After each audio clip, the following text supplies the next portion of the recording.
Alright. This one is about bypassing armor. How to defeat an armed assailant who is also armored. If you guys have ever seen Zombieland, you know a little bit about cardiovascular. Cardio! That's right, extremely important. Somebody who is weighted down with all of that gear, first of all, it's hot in there. They don't want to run, and they're not going to if they don't have to. They are content and fine with standing there unless ordered to do otherwise. And that's what they're going to do. So maintain your distance and keep good cardio.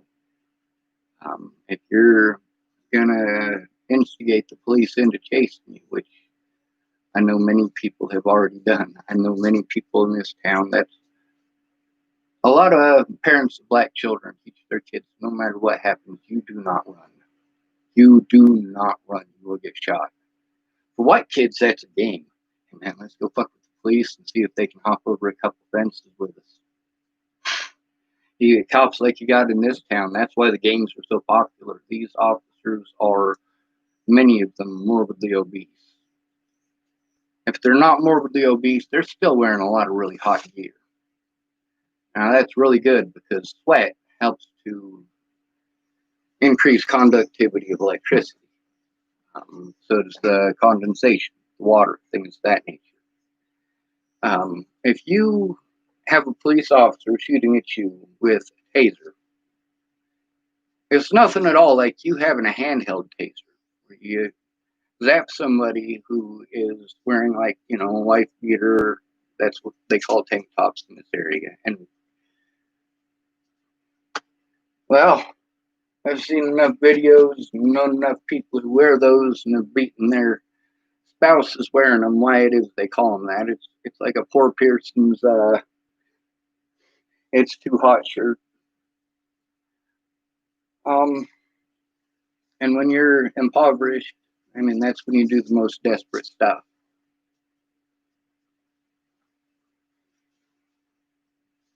When all you can do is take it, that's when you get in the most desperate situations and are so desperate to change that you're willing to do desperate things because you need it to stop. The police, they have two prongs on their taser, and they shoot it at you. And when it hits you, it zaps the crap at you. Now, a lot of folks had the great idea of using a cattle prod. Well, there's a problem with the cattle prod. It's the same thing with that handheld one. First of all, they got distance and range. Second of all, that plastic that they're using is specifically meant to make sure that they can't be zapped in that way. What you need to do is increase conductivity. That means hosing them down first.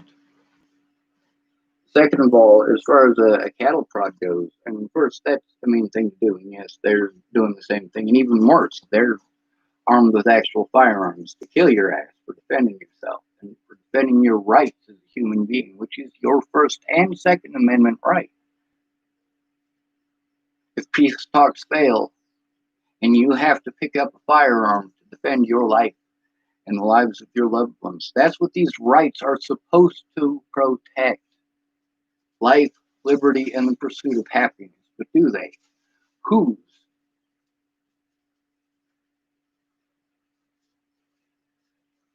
When it comes to bypassing armor, first of all, the bolo. Great idea. If you don't know what a bolo is, look it up. BOLO. You could make probably 20 or 30 of them and pass them out all to your buddies. And if you and your neighborhood are attacked by Roman or other tactics by these officers or by other armed assailants, including zombies, if there ever was such a case. I mean, there is a possibility that maybe the human race will catch some disease that's similar to rabies that'll make us all go crazy and hate each other and just make our medulla oblongata bigger or smaller. I don't know exactly how the brain works. I got that from the Walter Boy, though. That's the only reason I know that word. All right.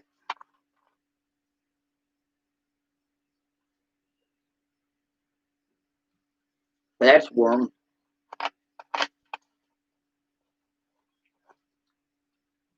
Now, when it comes to dealing with cattle, they had a sale barn at the other end of town, and I've known a lot of people that worked at the sale barn. And believe it or not, those little handheld tasers that you get, they're more powerful than a cattle prod. Many of them. The cattle, when you touch them with something like that, it's a battery pack. It's supposed to do something. But a lot of these guys, you ask them, what's it like poking a cow with that? Well, mostly they just react because you poked them with it. If you poke them and zap them, it doesn't really do much more to them except make a sound. Now, although I don't think that's true, I do know that the most effective part, and every one of you who want to speak out for people for the ethical treatment of animals, here is a very good point for you to make. This is also very vulgar if you think of it as an adult because you know exactly where they're doing this. These are cows. All cows are female. When you ask them how you get the cow to move when it's not doing what you want it to, how do you do that? And all of these people, every one of them who work down there, is taught the very same thing. You shock them in the wet spot.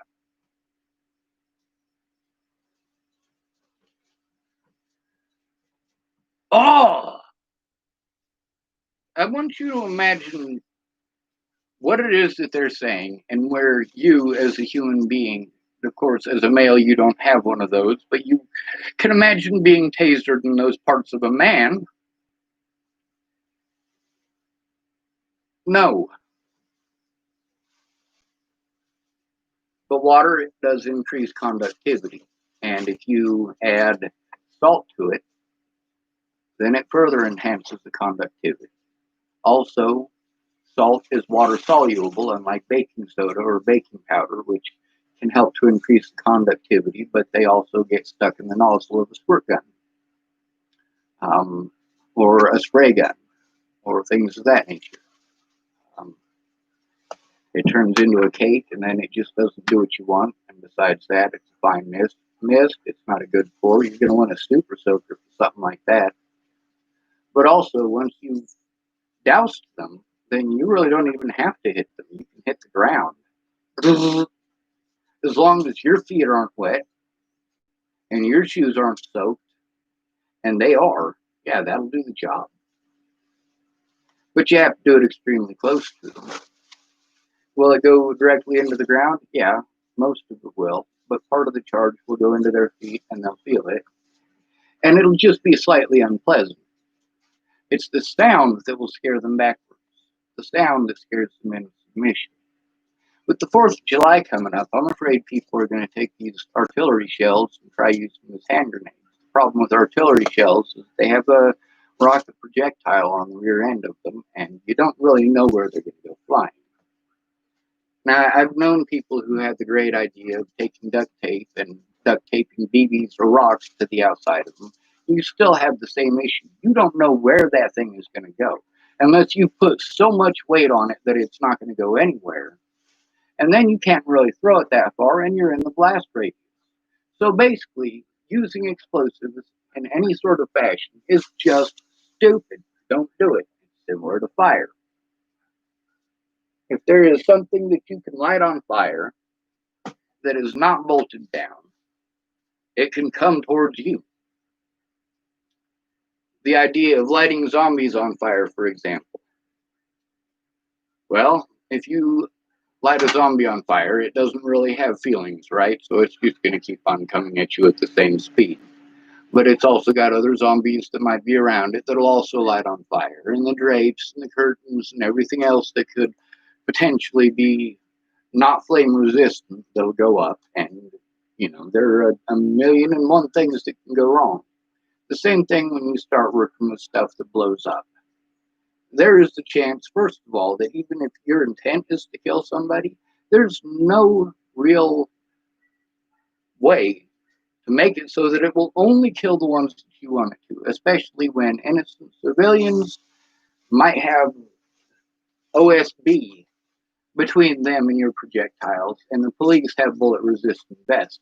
OSB, a bullet will go right through it. 22 long rifle will go right through it. In most cases, a decently high-powered pellet gun will go through it.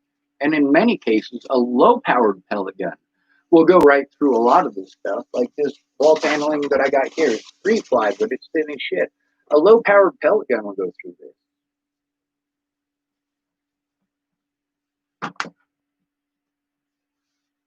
The bolo is a way that you can lock them up. Another thing is nets. You know those nets that they have, like the camo nets that U.S. military uses to make. If you put a weight at all four corners, it's going to get some drag and it's going to open up, but also it's something that's going to inhibit their ability to move and to maneuver. And something that big, the problem with it is that it's heavy. There are other things that you can use to immobilize your opponent. When I was in Dukes-Ryu Ninjutsu, they taught us that our goal when being attacked is to immobilize or kill our opponent. Well, I am not going to kill my opponent. I want to immobilize them. If I have an opponent, it's not because I'm trying to hurt them. It's because they are actively trying to hurt me. And in that case, I just want them to stop. Through all of this, all I have wanted is for people to stop. And anybody who has looked at the evidence and go, hey, these people were out of their fucking minds. What were they doing, even fucking treating this individual like this? And there's a lot of people who hate me still, too. And I get a lot of people who send me stuff still that says murderer, murderer. But I see a lot more supporting things now, too, which is very helpful, and I'm very thankful for. But when it comes to everything else that's going on, all of these things affect my court cases, affect my dealings with others, and affect my ability to get a lot of the resources and help that I need, especially with the social distancing thing. Now, I can take the stuff that I got in here and make myself completely protected from other human beings and make them completely protected from me. But that doesn't matter if they're not going to open the doors. But plastic sheeting and things like that, those are things that you can use in conjunction with tape. That very same chemical suit that'll keep you safe from tear gas and keep you safe from COVID-19 or coronavirus or the Rona or whatever it is that you want to call it. That very same suit can also protect you from being zapped electrically by your own implements. Your goal when you're trying to immobilize your opponent is to effectively stop them from harming others.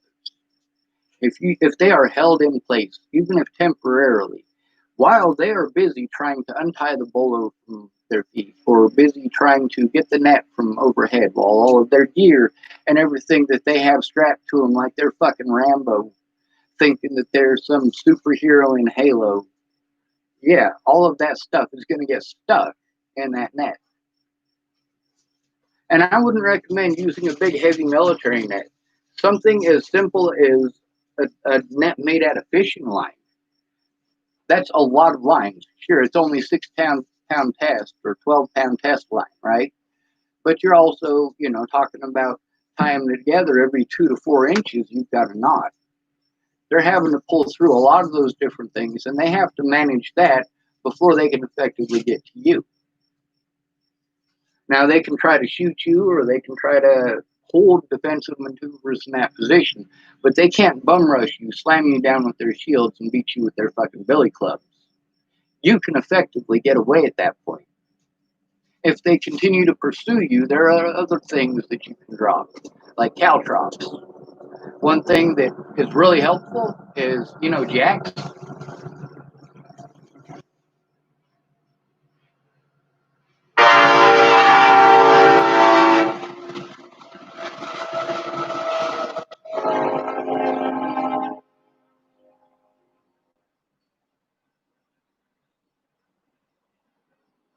One of the Roman techniques was to use something called caltrops. any of y'all have ever, uh, for you who are of my generation, you know all about stepping on a Lego, right? Well, the generation before us, they used to play a game called Jacks, and you can still buy this in places. It used to come with a ball, a whole bunch of jacks, and you do this bouncy thing, and you pick up the jacks. Those jacks are caltrops. They suck way worse than a Lego. I know, I've stepped on them. Even with shoes on, that's going to affect your balance, and it's also not going to feel good. It's not going to break your foot, but it's not going to feel good. It's not going to puncture your foot unless you're barefoot, but it's not going to feel good. And if you're being pursued, you can drop those caltrops, those jacks, just like the Romans did with a caltrop. It's basically 4 points that all come from the center, and it's always triangulated. There are always 3 of those points that are touching the ground, and one of them is pointed straight up. With jacks, there's actually 6 of those things, so that there's always 2 of them pointing out at an angle. That kind of helps you from getting one that'll go all the way through your foot. And then there's also the fact that none of the points on the jack are thicker than the sole of your shoe, so you're pretty reasonably safe.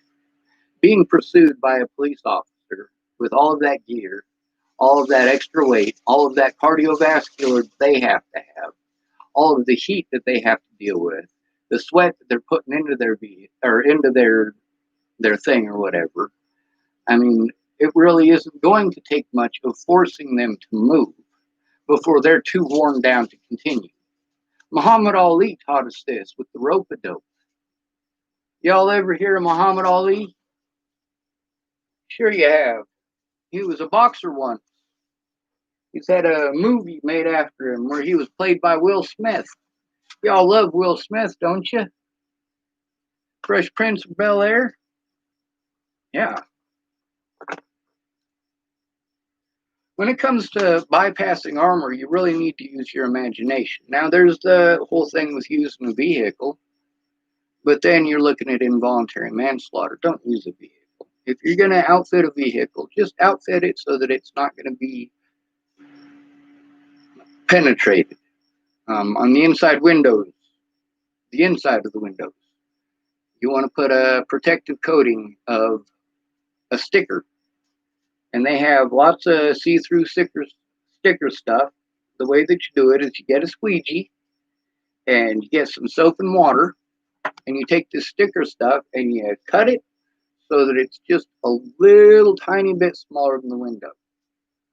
And when you tape it, when you put it on there, it's basically like a giant sheet of tape. In order to prevent the adhesive from activating and setting itself immediately, you spray basically soap and water on the entire window and also on your piece of tape. And you want to try to do this in an enclosed environment because the less contaminants that you get on it, the less bubbles you're going to have. When you put it on your window and everything is soaking wet, you get it lined up as best as you can, and then you use the squeegee to squeegee out the soap and the water, and that'll help start setting the adhesive in place. If something hits your window and it smashes, because your front windshield is already made like this, but most of the rest of your windows, if they get smacked, they're going to shatter, and that glass is everywhere. You might have kids in the vehicle. You might be in the wrong place at the wrong time, which if there is rioting and stuff like that going on nationwide, you really need to keep in mind that that's a very real possibility now. You also might want to put a layer on the outside as well, just to help with structural stability. That's the way they do tinted windows. But I'm not saying to do a tinted window. I'm saying to use the clear stuff. You want visibility to be number one. And yes, visibility is going to go out the window as soon as your window is spidered. That's what they call it when it shatters, because it's something you smack it with. It looks like a spider web. You won't be able to see out of it well after that. But until then, you don't want your visibility through a regular window inhibited. You want it to look like a regular window. Um, you don't want to use the vehicle to go after people. You want to be able to barricade yourself inside of it. And again, if there is a fire, somebody decides to light you on fire, you're kind of stuck in a very serious and hairy situation. So having something like a fire extinguisher is extremely important. When it comes to going up against armor, it's important for you to be armored yourself. Having a vehicle that doesn't have a way for people to get in from the outside, if you lock the vehicle, is best. I know there's a lot of people with vehicles that are broken and they can't lock their door, and that is a very scary situation.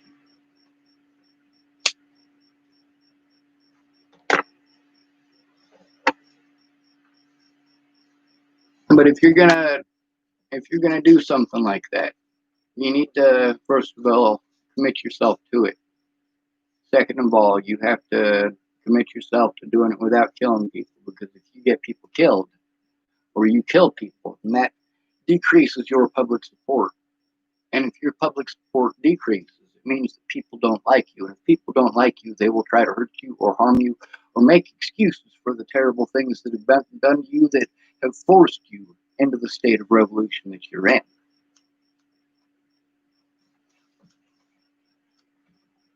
The other thing is you have to look at other human beings in other groups and realize that they are human beings too, and these are happening to other people. That analogy about Bob, how everybody says, when Bob says Bob needs food, and everybody says, well, everybody needs food, and continues eating. Well, you just assume that everybody else has got a plate of food. That analogy is entirely wrong. It's not just black people, it's not just Native Americans, it's not just Hispanics, it's not just immigrants, it's not just Muslims. And I know the white Christian community likes to pretend like they're the victims, but they're not. They are the largest group of predators, second to our government in the United States. They are the largest group of terrorists within our borders, other than the United States government. They are the largest consumers of the sex trade within the borders of the United States. You don't want to know about that, do you? Oh, well, that's not Jesus' fault, is it? Of course it's not. Oh, those aren't real Christians. No, they're not. You're right. But because you're making excuses like that, neither are you. Every time that you tell me how terrible all Muslims are and how Christians are being persecuted, while you're persecuting Muslims within these very borders and spreading hate and discontent and outright lies about these peoples and their religion, and then you want to play victim. After the Crusades, yeah, I would not want Christians within the borders of my country either. There was no reason for that. That's because the men of God said, this is what you do because God said so. Really? I didn't hear God say any such thing. I didn't see anything from God whatsoever that would at any point indicate that what they did was okay.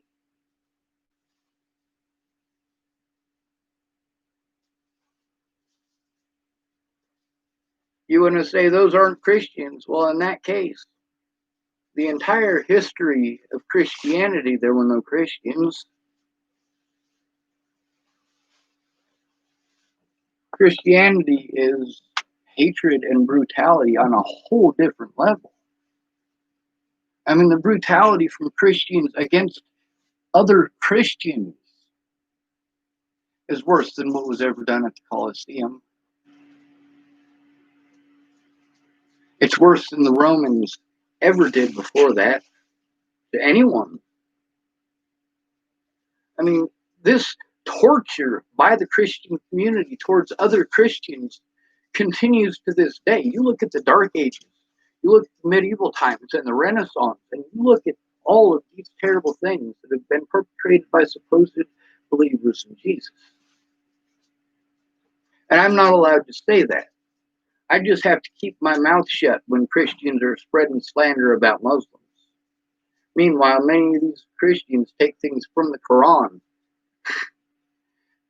They say, turn the other cheek when it happens to you. When something happens to them that's not 1/10 as bad, they want eye for an eye. Now, where does eye for an eye come from? Is that in the Bible? Eye for an eye and tooth for a tooth? That's from the Quran, buddy. Now, what does all this have to do with armor?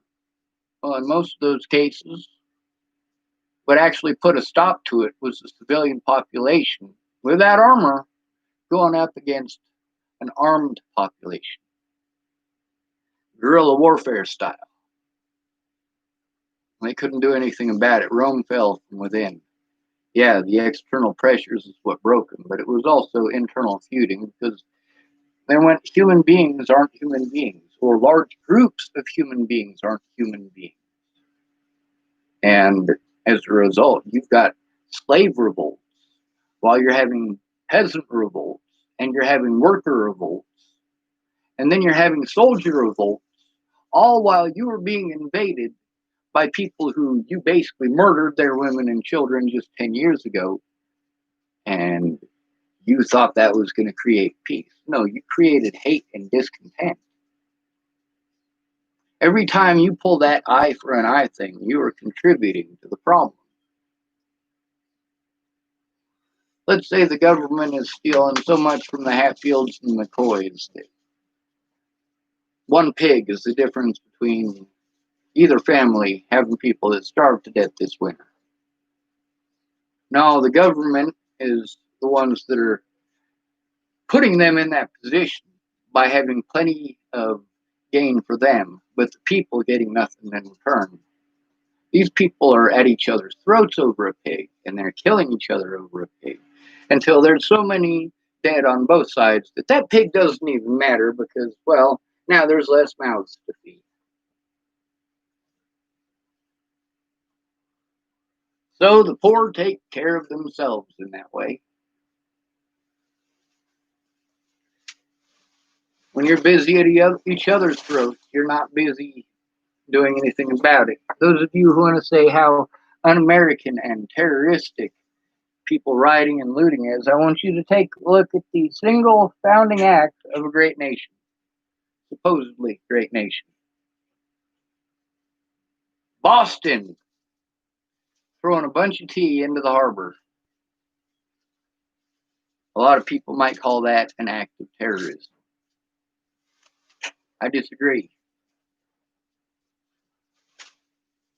Between killing people and throwing tea overboard to affect their profit margin, affecting their profit margin is a much more effective way of doing it.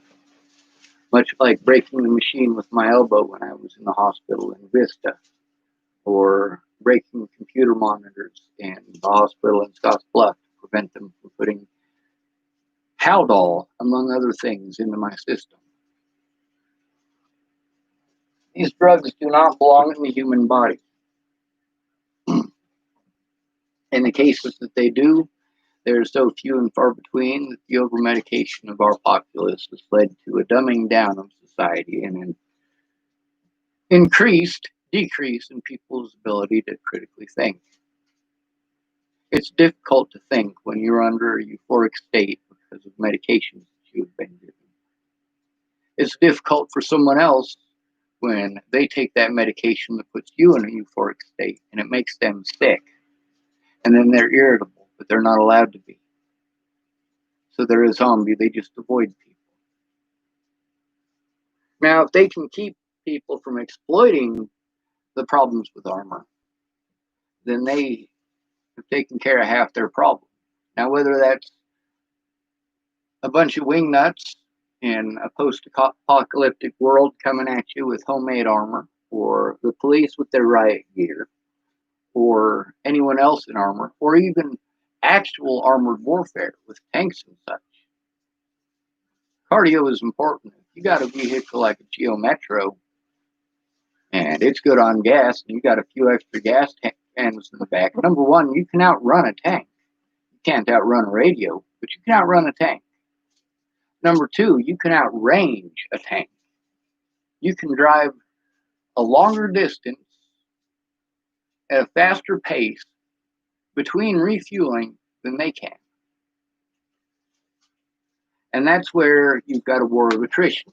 That's where nobody's really dying. Well, in many wars of attrition, they do die because manpower is also a resource. But a war of attrition, you try to get them to waste all their resources. Like Piper in the Battle of the Bulge. Piper was in charge of a panzer group, and he was supposed to break through the Ardennes forest and make it to Antwerp and a bunch of other real fancy places and capture some fuel depots, because by that point in the war, Germany no longer had access to crude oil. They had to manufacture artificial fuels, and that was a slow process. And it took a lot of those fuels to launch the type of ineffective weapons they were firing. The reason I say ineffective is because by that point in the war, yeah, the British people, they'd take any pounding they had too short of a nuclear bomb. And Germany didn't have one of those. But Piper's problem was logistics. And the police and the lawmakers are aware of logistics. They are aware that there are a lot of things that they can do to prevent somebody who doesn't have money from being able to have an actual defense. So, them and their stockholders get paid your taxes for people who are sitting in jail because it's illegal for them to exist, because they don't own land, because they're disabled, because they're a certain color in the wrong area. I'm not going to pretend that racism doesn't exist. It absolutely does, and I have seen it time and again from police my entire life. At the same time, the underlying issue here is not racism, it's poverty. It's ease of victimization. People victimize whoever it is that it's easiest to victimize. Now, what are their motivations? Some people just want to be loved. Some people just want sex. Some people just want money. Some people just want power and control. You want what you can't have. When it comes to bypassing armor, you have to understand what it is that armor, first of all, is supposed to do, and second of all, what limitations it creates. When the Russians tried to invade, I want to say Chechnya. I'm probably wrong about that. It was probably Georgia or a similar province like that.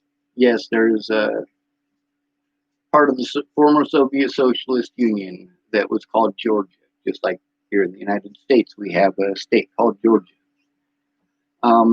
But it was part of the former Soviet Socialist Union, and they had a lot of RPG-7s, and the tanks came in on the main road in one big long pile.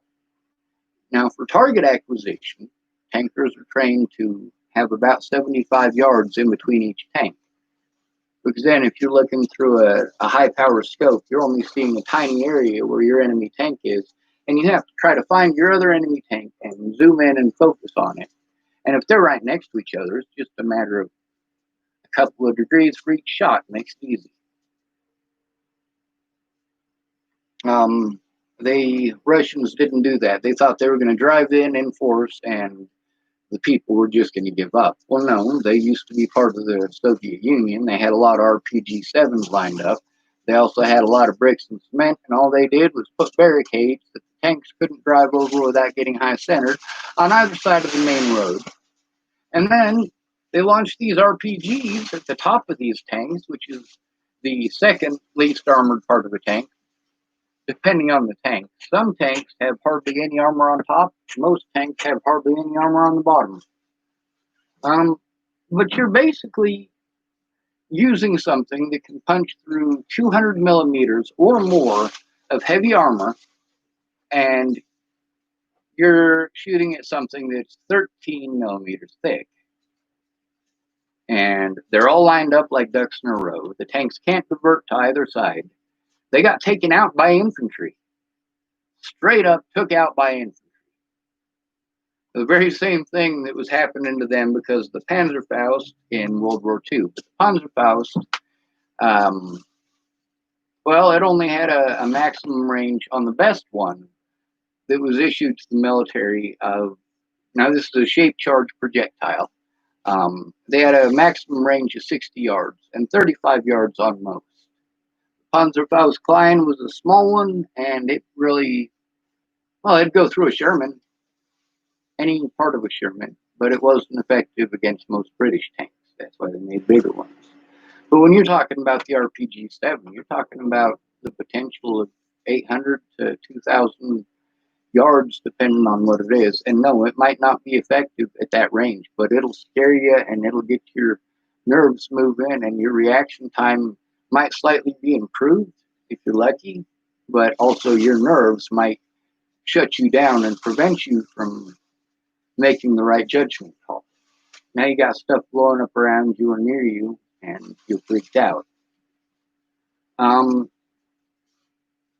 So a lot of stuff you can do can come from the top. There's a lot of weapons that are from ancient times that are still very valid today. There are weapons that you can use to hit your opponent without even seeing them. Arrows you can fire up, just like a mortar. You can fire net arrows. You put weights on the end of it, and it's a heavy arrow. You just put it up in the air, and when it comes back down, it spreads out.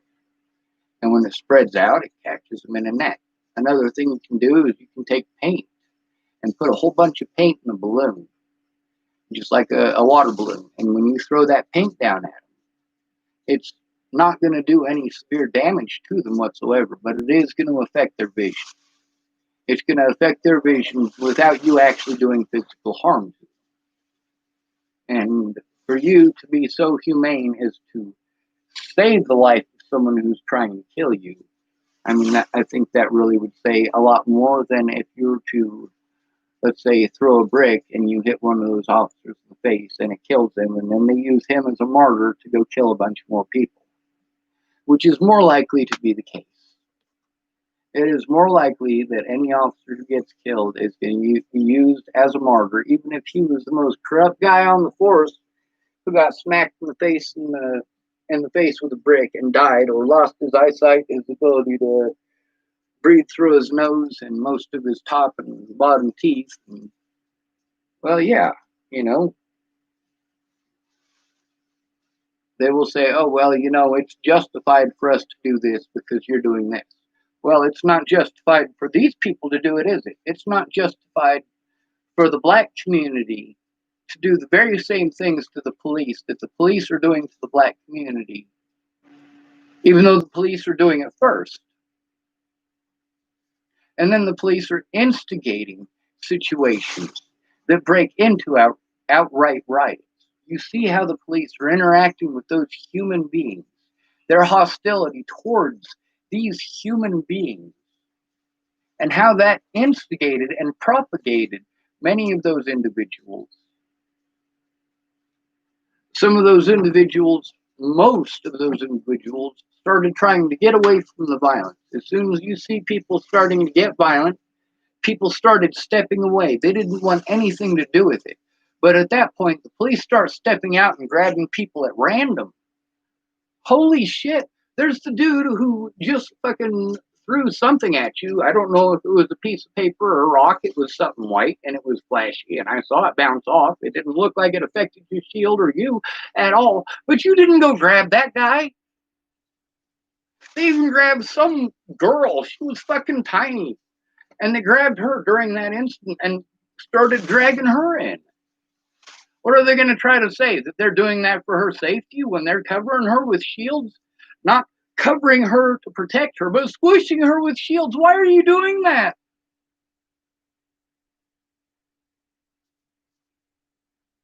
But it's not just the black people or the black communities that are going through this.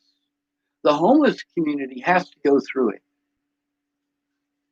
A lot of these black people, after they've gone through stuff like that, where their lives have been destroyed, they end up on the streets, and then they're victimized even more rapidly and more frequently.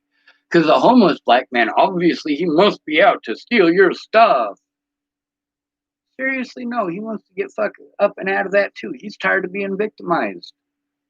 Well, you victimize him because you assume he's going to victimize you because he's both black and homeless.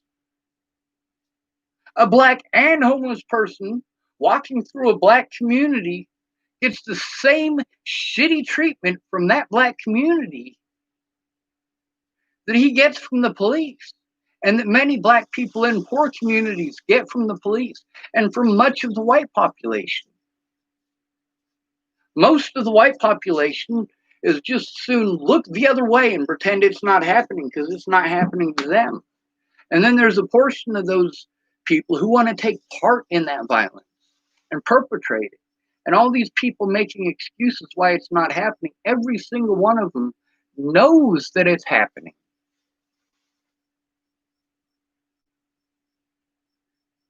When you're looking away from these crimes, you know that they're happening. Otherwise, you wouldn't be going out of your way to look that way when it's happening right in front of you.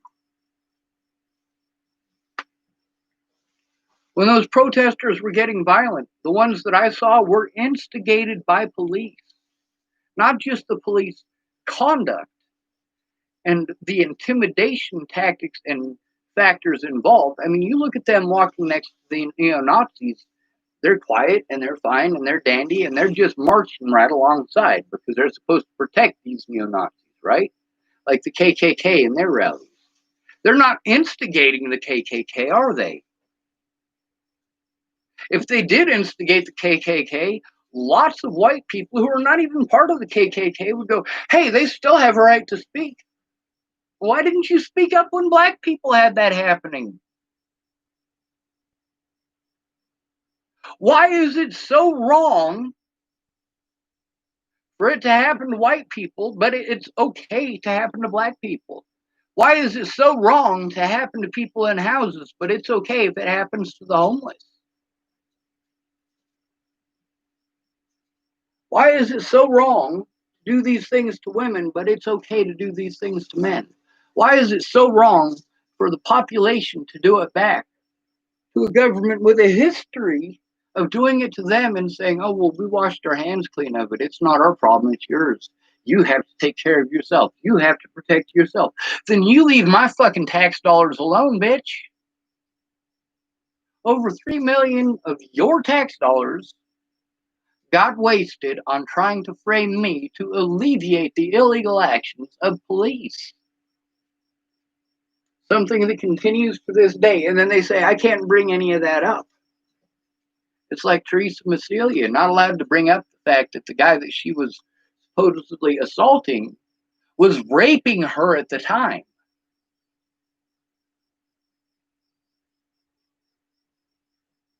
Let me see. Looks like there's a bunch of stuff I've been ignoring on the side. I do apologize. I'll get to the end of the video here and read these things here. I'm very curious. Where did you learn all this information regarding warfare? Did you take history classes? I love history. History was bar none my favorite class in every single school that I went to, with the exception of Chapel High School, because Mrs. Michelson was the best English teacher in the history of humanity. She was always a funny person, and she was an outright bitch only when she needed to be, and thank goodness she had that in her, because sometimes cleaning needed to be put in his place. Fucking flies. I don't hate them for landing on me. I stay to high heaven. I do like video games, especially warfare video games, a lot of times. But I don't put on the blood mods. I usually play zoomed out, and I like the machinery more than anything else. Like Star Trek Online, I don't like the land battles. I don't like first-person shooters at all. I do love the shit out of chess, which is part of my reason for loving the Rome Total War series, or the Total War series, period. You get to learn about a lot of things. You get to manipulate religion and things of that nature exactly as it's done in real life. It's a pretty cool game. But it is you telling a whole bunch of soldiers what to do and then dying quick, fast, and in a hurry. I watch a lot of the History Channel. I do a lot of independent study. Most of my love of warfare has more to do with the machines that were created than anything else. I just I love the way things are made. I hate OSB, but I love the way that it's made. I mean, everything in here, I've got an understanding of each and every piece, how it was made, how it was molded or pressed, what kind of a machine it was made in, what kind of a machine it would take in order to use multiple processes in a small area to pop a full piece completed out the other side. I know about different materials and the different materials used during different periods, and what was made and how thick, and what the power to weight ratio is of a lot of different stuff. And all of this because I'm interested in technology to make the world a better place. Oh, wow. Oh, God.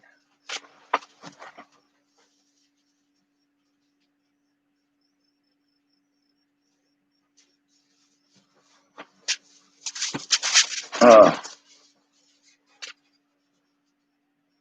that was a little, I didn't even stand up quick. I'm pretty lightheaded. Oh,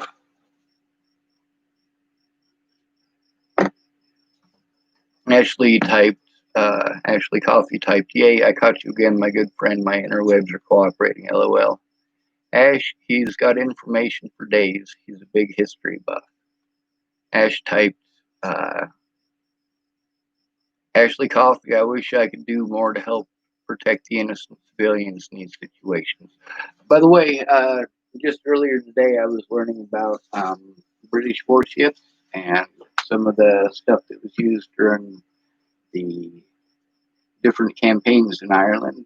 Um, During World War II, it was a very split nation, believe it or not, as far as going after the Germans.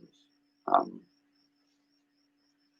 there's a lot of stuff in history, especially World War II, where you're not going to learn about any specific battle without learning about Russians, Germans, Japanese, I mean, Italy, America. You've got so many different nations. It's a world war for a reason. I mean, it was literally fought on every single continent, including the North and South Poles. And, well, depending on who you are and what you consider a continent, some people don't consider Australia a continent. They consider it an island nation. Well, it's a continent, except a giant island. Um, you're surrounded by water, right? Or do you have to be attached to another continent to be considered a continent? Um,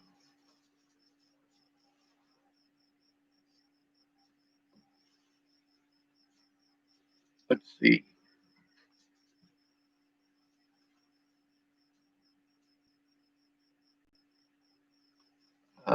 I live in the UK, and we're seeing a lot of police on peaceful protest for violence. Ashley Coffee typed Ash D. At this current moment, there is non-peaceful protest going on in my city and surrounding areas. It's scary. Ashley Coffee typed, so far there has not been reports of excessive force. Ash D typed, Ashley Coffee, I wish I could do more to help protect the innocent civilians in these situations. Ashley Coffee typed, no apologies necessary, darling. Ashley Coffee typed Ash D myself as well. Ashley Coffee typed it, Sean David, I'm the same way with video games. Hey, Sean David, my boys would love to converse with you about history and WWW and the like. They heard you mentioning it and tuned in, lol. Yeah, Jamie's son is totally into history too, and all the same areas as me. Also, Jamie's into a lot of those alien conspiracies and watching stuff about how the Great Pyramids are actually a giant power plant. The granite they made out of has special properties because the metal's in it and a lot of stuff like that. And we watch that too. Me and the boy, we're different.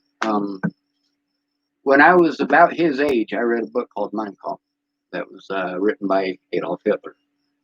Am I a Nazi? Do I agree with Hitler or his politics? Not even close. But the man was a master manipulator, and a lot of people use his propaganda to this day in order to sow the seeds of hatred. In order to stave that off, you have to know your enemy. You have to know the way that they think. You have to know their literature, what it is that they're using to harm you. Their propaganda, their rhetoric, the stuff that they're playing on real heavy.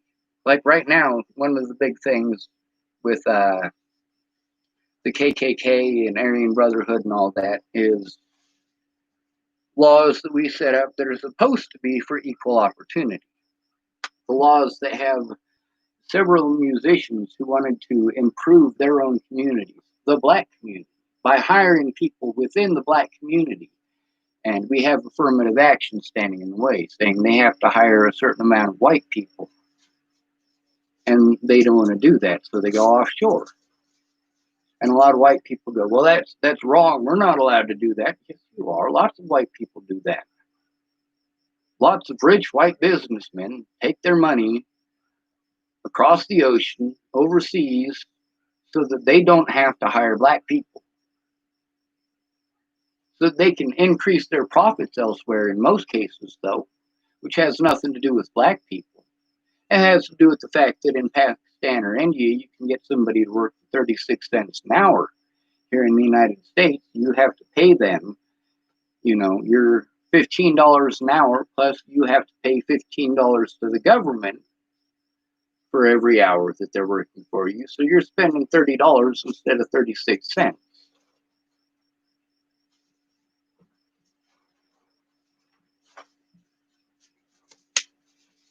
It is a good read. I recommend the number one book that I recommend reading, regardless of color, but especially if you are black or Jewish. I highly recommend that you read Mein Kampf. You'll be able to do two things from your perspective. You will be able to see, number one, how it is that he came to those conclusions during that period of time with the social bias and racism that he was taught. And you'll also be able to see how incredibly wrong that line of thinking brought him.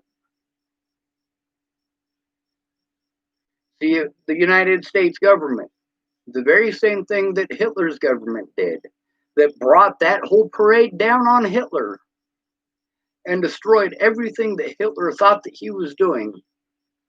That is all happening right here in the United States right now. Instead of blaming the Jews, let's blame the blacks. Let's blame the ignorant people who want to what? Blame everybody but the rich. Blame everyone but the people who are putting these laws in place. Blame everyone but the media who is selling us a narrative that is bullshit. We want to blame black people because it's just assumed that most people are going to be too broke for a civil lawyer.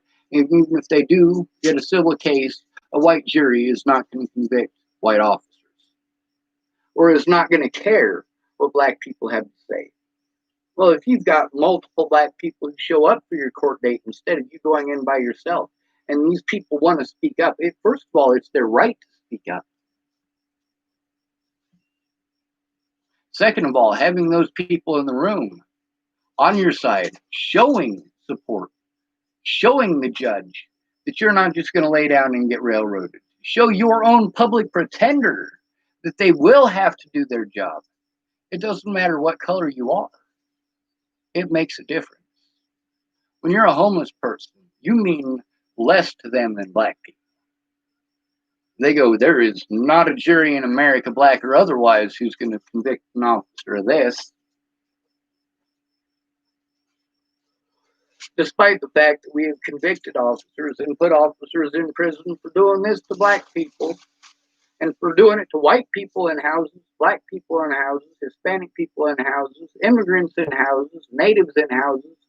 But what about the people from each of those groups that are not in houses that this happens to, that get no attention? And then you say, you're just trying to get attention. No, I'm trying to stop the abuse. A lot of the stuff that was attributed to Natalie, a lot of these videos, the reason that I didn't mention Natalie in most of those videos is because they weren't about Natalie. They were about the fact that these situations happened to millions of people across America. The same story over and over and over again. The same people, the same predators doing the same actions in multiple places. And maybe it's not the same exact predator, but it's the same types and the same laws and rules that get in the way in Colorado, get in the way in Virginia, and get in the way in Washington State, and get in the way in California and Nebraska and Wyoming. And it's the laws at this point that are defending the actual criminals and the actual predators and forcing their victims to take no amount of hell that any human being should have to take for crimes that were never committed or crimes that they didn't commit.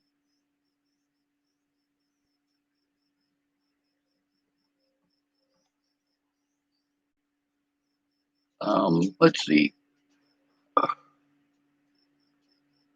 Didn't know about that book, actually. You may check it out.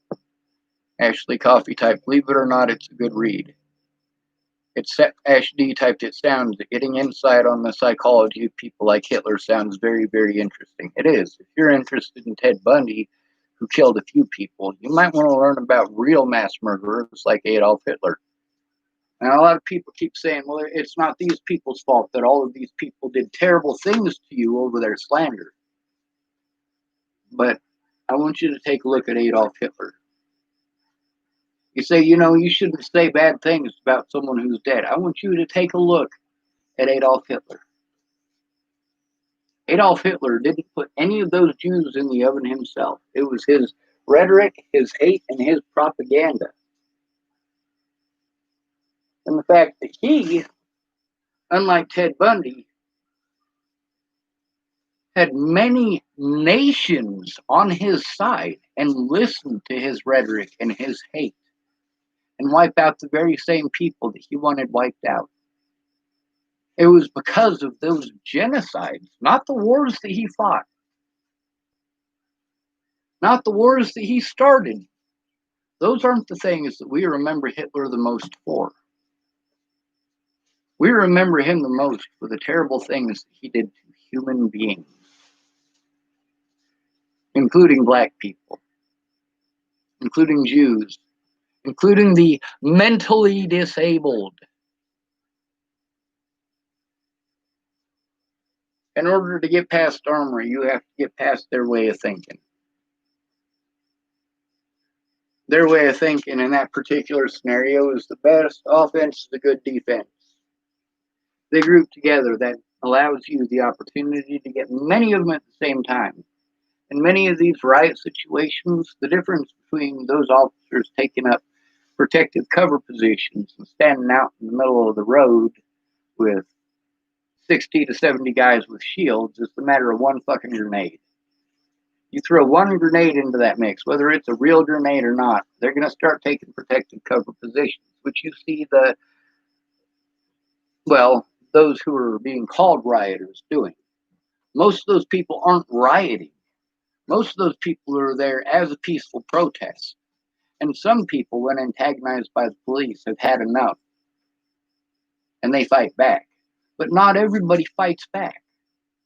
Most of them take up protective cover positions, especially when that smoke starts coming out. You need a respirator at that point. You don't need a dinky mask to cover your face.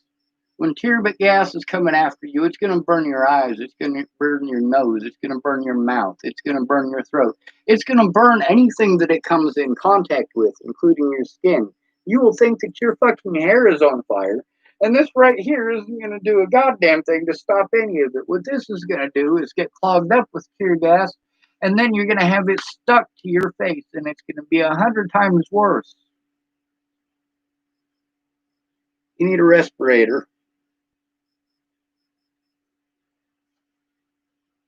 If all else fails, there is a possibility that urinating on something and sticking it over your face might catch a bunch of the stuff. But then you've got to deal with the fact that, first of all, it's gross. And second of all, that ammonia might interact with whatever chemicals that they're spraying at you and make it even more deadly.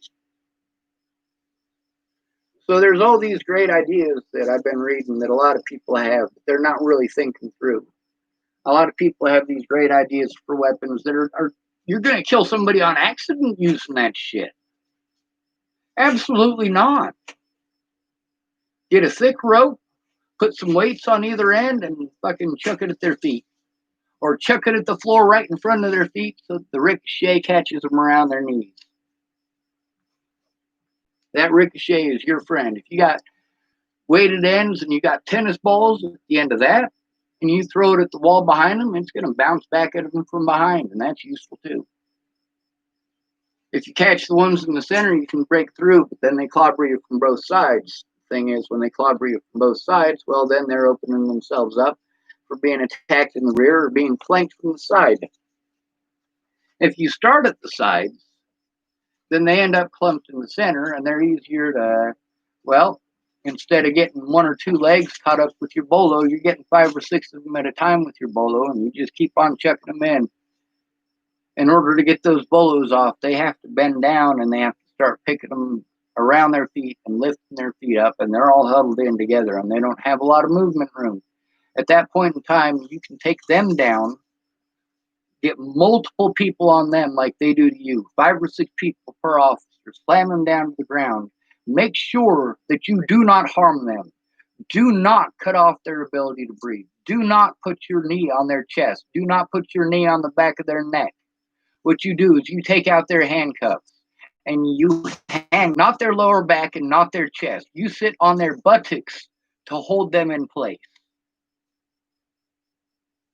If you are going to drag them out of the way so that they are not harmed by other protesters, you do not pull them by their neck.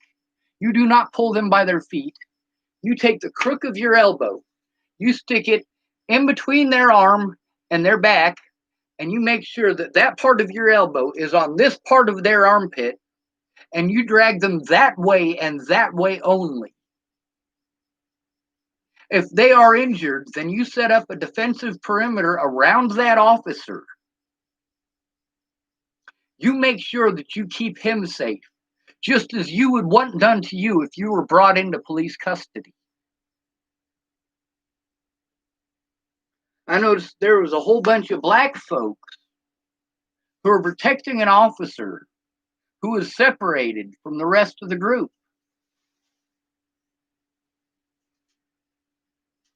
How much was that publicized? When it comes to affirmative action, that takes out a lot of the need and potential for armor. It really does. It's also something that racists from all of these different groups use as fuel for their fire. Like, rappers in California can't hire just black people from their neighborhood. They can't just give their friends jobs, which is what they started their business for, so that these people can get up and out. And they're not allowed to do that because they have to hire white people. And then we got the KKK saying, well, you know, if I'm qualified and a black man wants the position and they don't have the quota and they're going to get sued if they don't have the quota, they're going to hire the black man over me. And that's just not fair. And that's the thing. Everybody's saying it's not fair, it's not fair, it's not fair. That's right, it's not fair. Stop bitching about it not being fair and do something about it. Instead of hating the people who are actually doing something about it. Instead of taking a small portion of that group and pretending that all of them are doing it. And then stop pretending that groups that are doing that as a group, like the blue line of bullshit, like the police are doing, how they protect their own. Black police officers are protecting white police officers who are perpetrating these crimes. Black officers who are perpetrating these crimes, like those 5 black officers who took part with that one white officer to harm those 2 black youths for videotaping police brutality. Those 5 black officers were let go. Quick! Fucking quick! It wasn't 2 weeks of deliberation and consideration. It wasn't 6 months of paid vacation. It was ta-ta so fucking long, goodbye.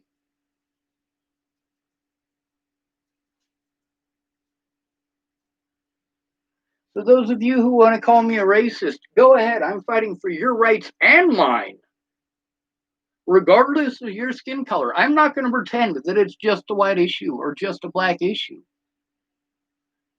Bernie Sanders, I don't care about him as a politician either way. But there are a lot of things that he says that I agree with. Like when it comes to affirmative action, he was against affirmative action not because he was against black people, but because he saw the divide that it would create, and it has. A lot of the rhetoric and propaganda coming from the KKK and the Aryan Brotherhood and a lot of these other racist places, a lot of that, where did it come from? Where are they getting that rhetoric and their jargon? Like Adolf Hitler, a lot of his came from Henry Ford, the founder of the Ford Motor Company. Hated Jews, hated them. Where is this rhetoric coming from? Who are they taking it from? And what effect does it have? Affirmative action did more to fan the flames of racism than to help it in even the littlest way. It's supposed to help black people. That's what they tell us. But then you look at the way that the system is set up and all of the gears that are, well, the teeth are intentionally broken on it. So there are loopholes. Loopholes after loopholes after loopholes. A lot of the loopholes that we've used throughout history of the United States to prevent black people from having rights. Well, after the Civil War, we couldn't necessarily make it a black-only thing now, could we? So it went down on paper as just being illegal. And then it was used to target white people. And then white people are complaining that it's happening to them. And we got black people going, hey, it's happening to us. See how much it's happening to us? No, of course you don't know what it's like because you're not going through it. Meanwhile, there's other people who are not black going through it going, what do you mean I'm not going through it? Look how we treat the impoverished in the United States.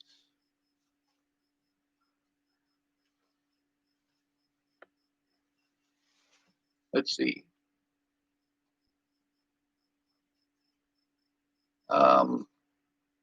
But I am a reader and will read literally anything I can get my hands on. I literally have the full collection of Stephen King. Everything he wrote I have. My one guilty pleasure.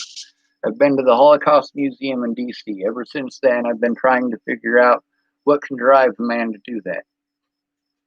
Ash D wrote, YouTube reminds me a lot of videos on serial killers. And a lot of the time, I'm very baffled at how people so dangerous can gain such large followings. Ashley Coffey typed, I have an unhealthy obsession with learning about Hitler, Dahmer, Gacy, Gain, Bundy, Manson, etc. I'm in criminal profiling, and we get to divide into all of that. I know quite a bit about criminal profiling and actual profiling and court profiling, and also how the numbers are doctored to allow bias to be used to harm certain people. If you doctor the numbers on how many homeless people are convicted versus how many were forced into a position where that's literally all they could do is take the punishment for a crime that they didn't commit or were forced to commit to defend their own lives, then those numbers change quite a bit and quite rapidly. But yeah, when you railroad 300,000 homeless people in a year, easily, each one of those numbers adds up.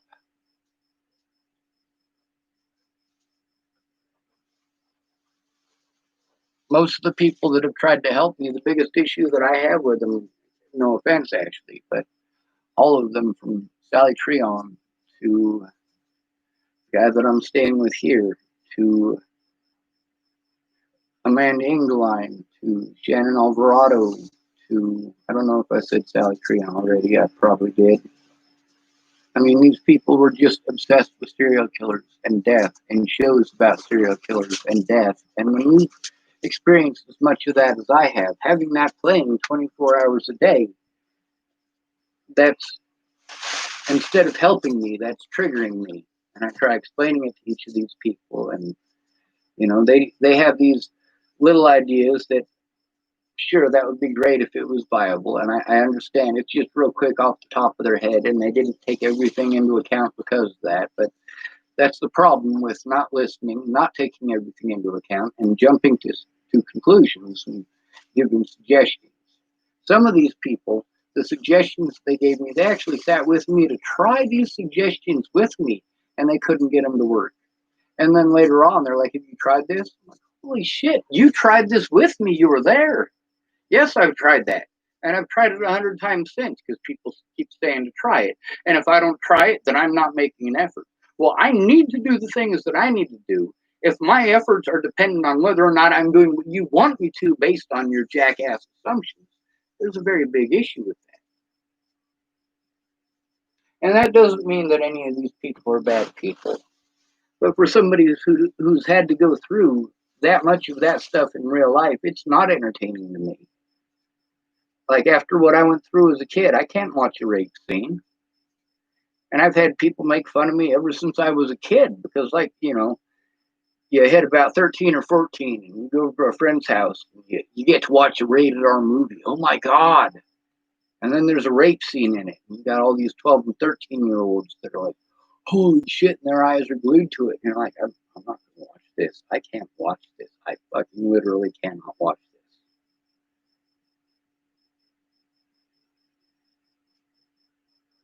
But in order to try to fit in with your society, there's a lot of stuff that I have to go through. I have to through a movie like that without having a meltdown, so that people don't treat me different and talk about how I'm a weirdo because I have a traumatic reaction to that on TV. I end up doing things and researching things that I'm not comfortable with because I have to, because nobody else is going to do it for me. Meanwhile, most of these things are things that I am not equipped to handle, not equipped to deal with, not physically, not emotionally, not financially, and not educationally. I mean, I got an education in the sociology of abuse, especially in America, among alcoholics and addicts, and how trauma turns into addiction, and addiction turns into more trauma, both for the addict and those around them. What I'm not educated on is how to use this computer effectively. And a lot of people keep offering and typing that they'll help me on the internet. But then when it all comes down to it, they're not able to be here in person to show me. Now, there have been a few people who have actually tried to do it over video. And those of you who did that, thank you very much. That was very helpful. And thank you for actually doing that with me. I know a lot of people are paranoid of having their voices recorded or their names recorded or the fact that they're even helping recorded because they don't want to be targeted, especially after what happened immediately after Natalie was killed. Now that everything is supposedly calmed down, people aren't understanding that I still have to deal with the consequences every day. The consequences of other people's decisions, beliefs, and assumptions.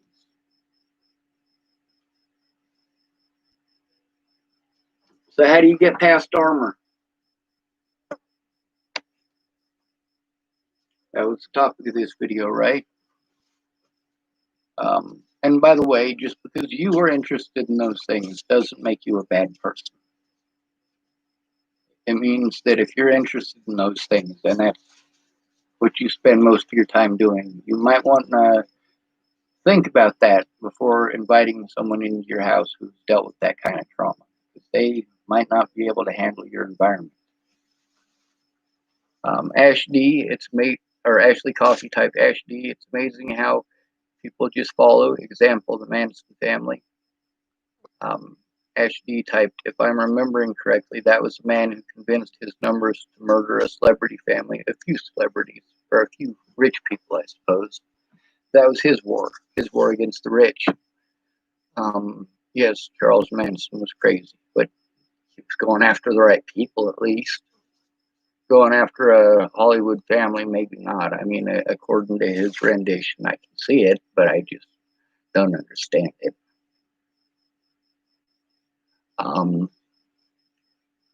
Ashley Coffee typed yes, and another. Sharon Tate, the heiress to Folger's Coffee. Literally no blood on his hands, but got life due to murder by proxy.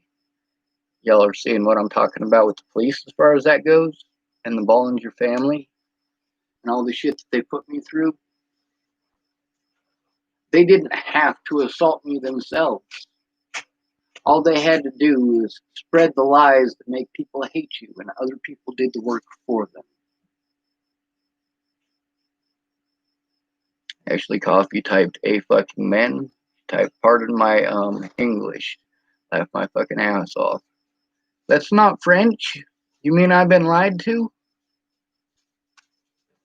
Oh, you better not say nothing about the Easter Bunny or Santa Claus.